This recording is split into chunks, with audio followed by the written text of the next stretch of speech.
President says that it is his wish to hand over a peaceful, united and proud nation to the future generation. Report on UNP MPs and electoral organisers who failed to attend the UNP May Day rally in Jaffna handed over to the party working committee. Export of maize has commenced. Customs take into custody a container filled with ivory. Asian Junior Track and Field Tournament will be held in Sri Lanka next month. European debt crisis threatens the global economy.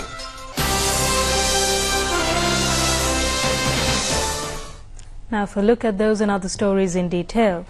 President Mahinda Rajapaksa has said that it is his wish to hand over a peaceful, united and proud nation to the future generation. The time has come for everyone to think of the service that can be done by them. The President made these comments when he met the Sri Lankans employed in Qatar. This is a report from our special correspondent Mohan Karunaratne from Qatar. President Mahinda Rajapaksa, who is visiting Qatar as a guest invitee for the 12th Doha Economic Summit for Middle East Economic Progress, met the Sri Lankans employed in Qatar yesterday evening. There are about 150,000 Sri Lankans employed in Qatar. The President, addressing the Sri Lankans, said that the Emir of Qatar and other high-ranking officials told him that the Sri Lankan employees in Qatar are a disciplined group and that they render a quality service for their country. He told the Sri Lankans that their capabilities and dedication has been highly appreciated and it has contributed to further strengthen the close relations existing between the two countries.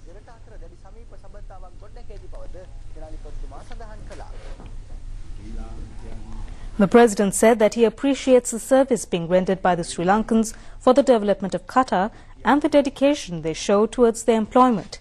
He said that this has contributed to the Qatari government according a special recognition to Sri Lanka. He said that the service they are rendering is similar to the service of emissaries.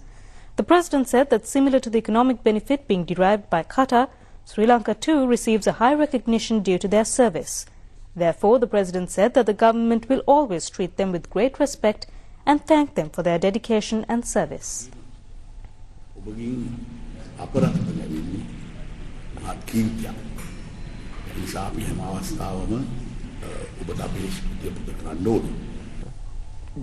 The President personally contacted all the Sri Lankans who were present and had cordial discussions with them.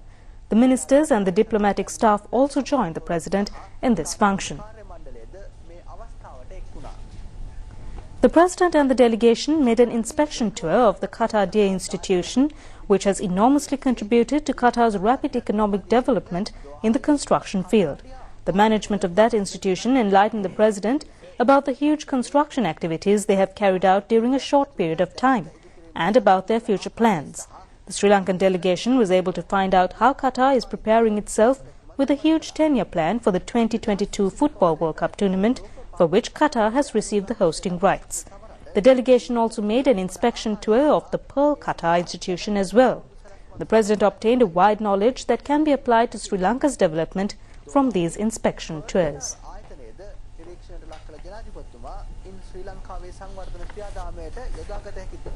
Meanwhile, a consignment of maize grown in Sri Lanka was exported for the first time today. The loading of maize consignment to the lorries was carried out at Palyagoda and they were taken to the Colombo port for export. The first maize consignment of 10,000 metric tons will be exported to Canada and Taiwan. This export is being carried out by the Waima Trading Company in coordination with the Ministry of Agriculture. The maize cultivation in the country was expanded under the Apiwamu Ratanagamu program. As per the data available from the Agriculture Ministry, 77,718 hectares were cultivated with maize in the Maha season of 2011-2012. The harvest amounted to 200,857 metric tons, and due to the expansion of maize cultivation in the country, a large amount of foreign exchange that was used for importing maize has been served. The Ministry of Agriculture informs that Sri Lanka will earn 3,500 million rupees on the export of 10,000 metric tons of maize and expect the western and northern provinces' maize can be cultivated in all other districts. Several ministers including Basil Rajapaksa, Mahinda Yapa SM Chandrasena and several parliamentarians attended the function held in connection with the export of the first consignment of maize. Minister of Economic Development Basil Rajapaksa said that earlier eggs and chicken were imported to this country. Now we are producing these products locally and we have achieved self-sufficiency in eggs and chicken. Hence we found that we are saving the foreign exchange spent for import of chicken and eggs, but at the same time we are importing maize for animal food. An amount equal to import of eggs and chicken was being spent for the import of maize, and we decided that similar to the self-sufficiency we achieved in eggs and chicken, we should achieve self-sufficiency in maize as well. This task was undertaken under the guidance of the President by the ministers, the private sector and banks together, and started growing maize locally. As we achieved an excess of production, arrangements were made to export the excess quantity, the minister said. Minister of Education Bandula Gunawardena said that due to the new circular relating to admission of advanced level students to other national schools, no injustice will be caused to the students of less privileged schools.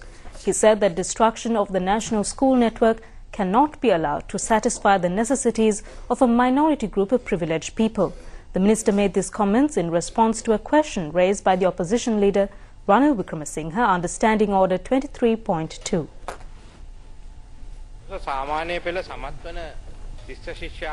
Opposition leader Ranil Wickremesinghe said that the right of an advanced level student to select a national school with more facilities based on their results has been prevented.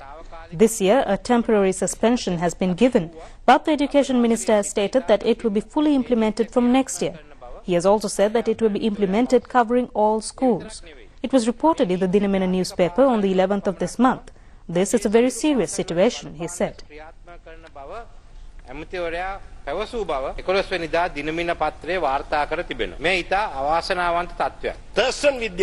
Bandula Gunawardena said that Thurston College is situated on the other side of Royal College. In the school where President Mahinda Rajapaksa studied, 20 students who obtained A9 passes, 15 students who got A8 passes and 3 other students, altogether 38 students, have left the school to join another school.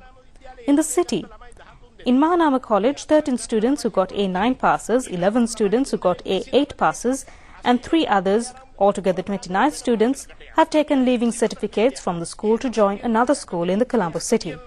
Similarly, in Isipatana College, 8 students who got 9 A passes and 8 other students who got 8 A passes altogether have taken leaving certificates to join another national school in the city. The minister asked whether the opposition is asking them to destroy the whole school network, destroy the Thurston, Isipatana and Mahanama colleges and build only one school. He asked the opposition why they are attempting to represent a minority class, the privileged class, and destroy the school network.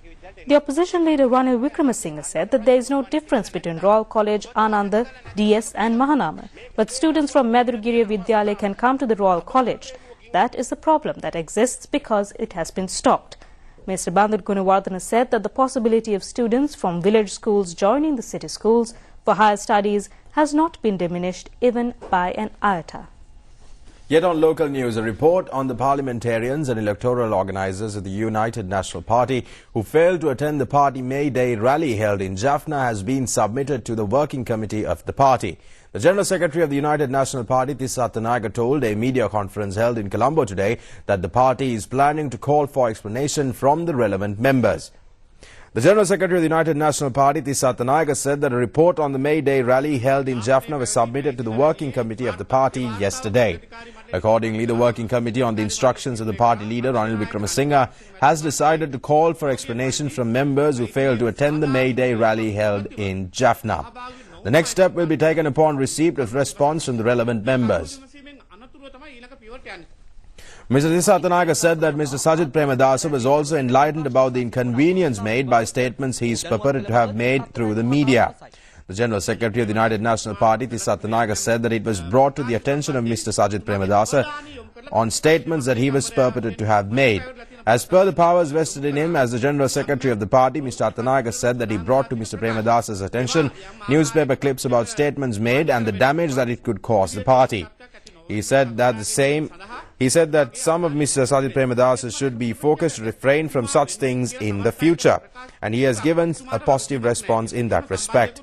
Mr. Attanayaga also said that Mr. Sajid Premadasa told him that he cannot take responsibility for statements being made by others on his behalf. Mr. Attanayaga further said that he does not want to divulge the names of those persons involved. The International Cultural Day, which was yesterday, was commemorated in Colombo today under the patronage of Minister T.B. Ekanaika. The contemporary multi-ethnic society has various cultural forms. Various communities have their own aspirations, attitudes, beliefs, attires, rites and rituals. From the tribal society up to the modern commercial economy, social evolutions have taken various forms with changes. No culture is high or low. It has become necessary to respect the culture of others. Therefore, in developed democratic societies, intercultural education is of prime importance. It also contributes to maintain world peace. The United Nations declared the International Cultural Day in the year 2001. The theme for this year is cultural diversity.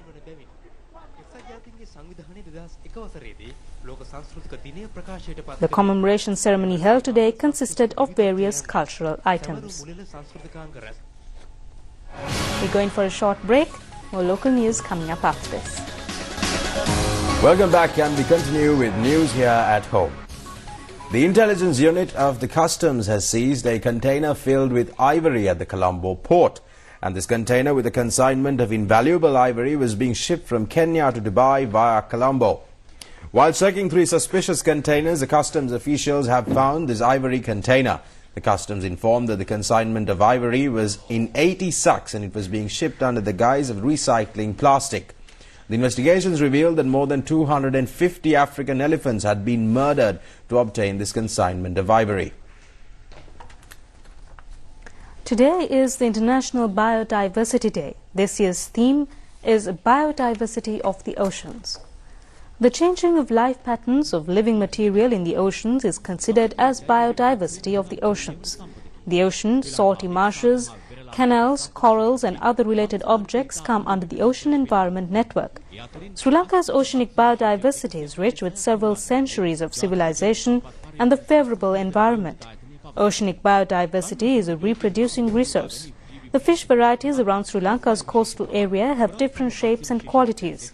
The National Aquatic Resources Research and Development Institutions say that 146 varieties of fish have been identified in the Sri Lankan coastal areas. In addition to this, 37 varieties of whales, dolphins and sea hogs, 5 varieties of turtles and 72 varieties of corals have been identified. The environmentalists point out that it is necessary to conserve these treasures as they could be very useful for tourists and other industrial purposes. They also point out that due to various activities being carried out around the coastal areas, there is a danger of these varieties getting diminished. A program to commemorate the International Biodiversity Day was held at the Sausiripai in Colombo today. Several experts delivered lectures at this function.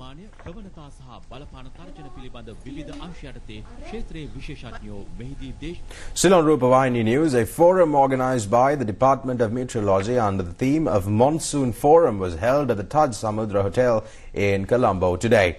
The forum discussed on the matter of improving forecasts, promoting interagency collaboration and seasonal impacts on different sectors. The meeting was attended by Minister Mahinda Amaravira and officials of the Disaster Management Ministry. The inaugural address was delivered by the Minister of Disaster Management, Mahinda Amaravira. Environmentalists claim that the environmental damage to the Knuckles Forest, which is a World Heritage, has increased. They say that the attention of the authorities should be focused on protecting these national treasures. Knuckles Forest gets priority among the forest conserves in the country. The land area of this forest amounts to 18,502 hectares. It has various trees and animal varieties. The area is nourished by several rivers including the Mahavali, Laggala and Kalu. In 2010, this forest was made a World Heritage. The cardamom cultivation of several acres in this forest conserve is economically very valuable. About 300 persons have forcibly acquired lands from this forest reserve, and clearing of the forest and other infrastructure developments are also causing severe damage to this forest reserve. Meanwhile, the 40th anniversary of the Sri Lanka Republic Day was commemorated today. Sri Lanka became a republic on the 22nd of May 1972.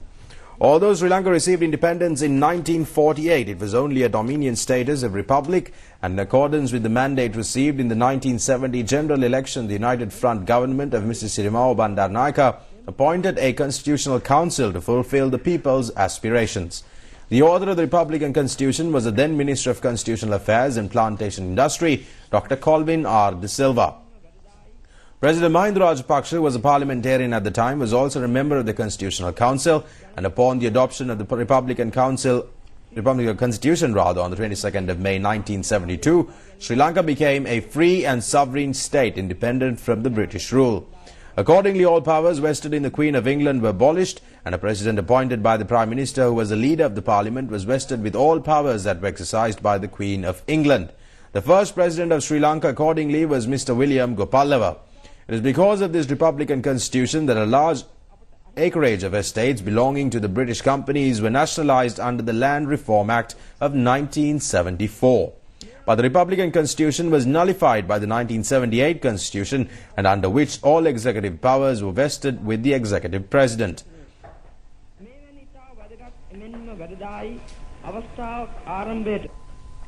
A Republic Day commemoration function organised by the Ministry of Public Administration and Home Affairs was held today. The function was held under the patronage of Secretary of the Ministry P.B. Abekon, and several government officials attended the function.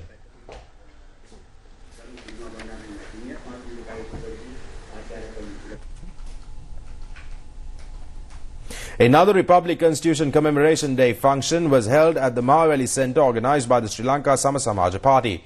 It was held under the patronage of Senior Minister Tissa Vitarana, and the theme of the function was Evolution of Constitutional Governance in Sri Lanka. Laid down. And it's time for a look at foreign news now.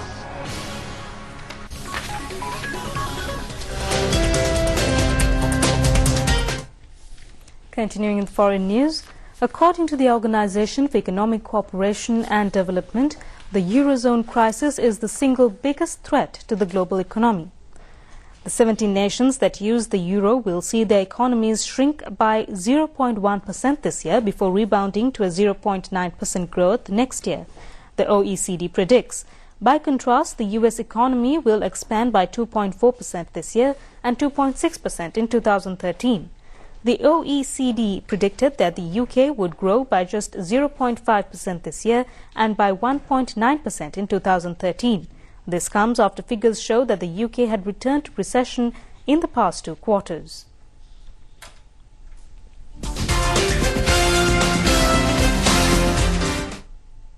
Good evening. Welcome to the Sports News with me, Chamindi Samarasekara. The 15th Asian Junior Athletic Tournament will be held in Sri Lanka next month. The chairman of the Sri Lanka Athletic Association, Major General Daya Ratnayaka, said that the Asian Athletic Association's approval has been given to hold the tournament. The 15th Asian Junior Athletic Tournament will be held at the Sugatadasa Stadium. It will be represented by 38 countries. Minister Mahindananda Alutgamage spoke to Rupavahini about this event. Minister Mahindananda Alutgamage said that the Asian Athletic Association cancelled the tournament based on complaints received from the foreign officials of the Sri Lanka Track and Field Association and those who unsuccessfully contested the election. The minister said that after the correct position was explained to them, they agreed to hold the tournament on the scheduled date, that is on June 9th.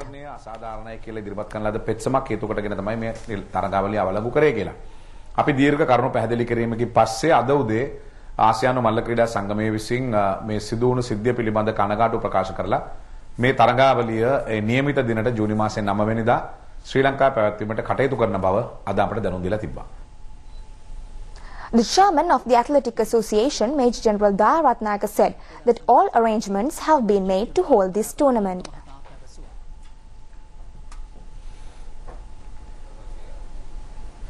Chairman of the Athletic Association, Major General Daya Ratnayaka, added that they have made all sections ready to hold the tournament successfully. After the 1991 SARC tournament, the Sugatadasa Stadium was modernized with new facilities.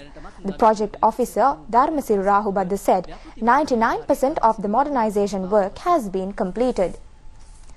Project officer of the Sugatadasa Stadium, Dharmasiri Rahubadda, said a synthetic track has been laid with raw materials imported from Germany. He said the track has been according to international standards and it can be handed over in 3 days' time. And with that, we wind up news for tonight. Thanks for joining us. Good night. Good night.